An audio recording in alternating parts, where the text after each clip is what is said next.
Armiku i jonë, e dini kush është? Dushmani i çdo njeriu i shpirtit tonë, e dini kush është? Dushmani dhe armiku jonë është ai i cili han me ne, flen me ne, pin me neve, shoqërohet me neve. Kush është? Vetveti. Inna Allaha la yadhlimu an-nasa shay'an walakinna an-nasa anfusahum yadhlimun.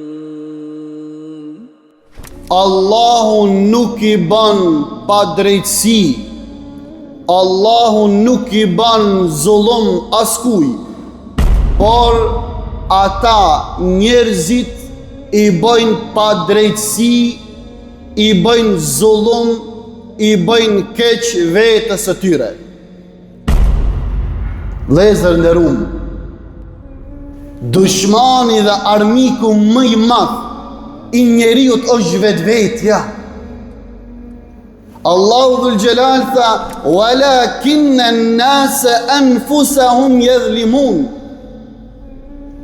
Allahu dhul Gjelal tha, njeriu i bën pa drejtësi, i bën zullum vetvetës.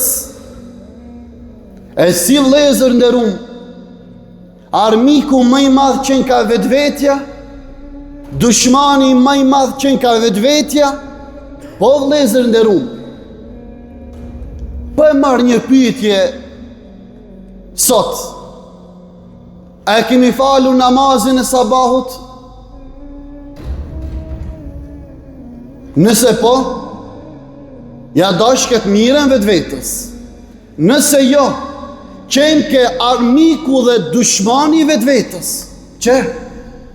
Mos kërko dushmanin dhe armikun vetëm në pjesën e jashtme, ai që ka bën pa drejtësi, zullum, ka indërhak, ka mashtru. Jo, vëllezër nderuam. Sot nëse më ka mashtru, nesër s'u mashtron. Sot nëse më ka rrejnë, nesër s'u rrejnë. Por vëllezër nderuam, dushmani, armiku më i keq është ai cilin e kena me vete dhe çfarë thena? Hajte edhe sot, hajte edhe nesër, hajte se ka kohë. Vëllezër nderuam, e para, dushmani dhe armiku më i madh i joni është hikja e kohës, humbja e kohës. Pse vëllezër nderuam? Çdo natë para se me ra me flet, një numër i madh i rinis tonë sot, ndoshta deri në ditë natës, ndoshta deri në 3 natës, rinë në telefon, rinë në rrjetet sociale. E nesër kur të vijen mëngjesi me uçu me fal sabahun, kur të vijen nesër mëngjesi me uçu me shku në punë, ai thot ndjem shumë i lodhur.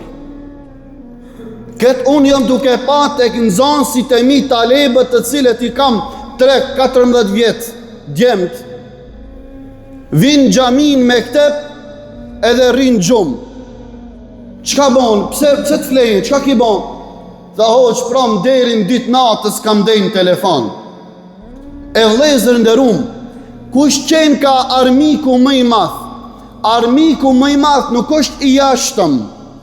Armiku, dushmani më i madh o vëllezër është i brendshëm.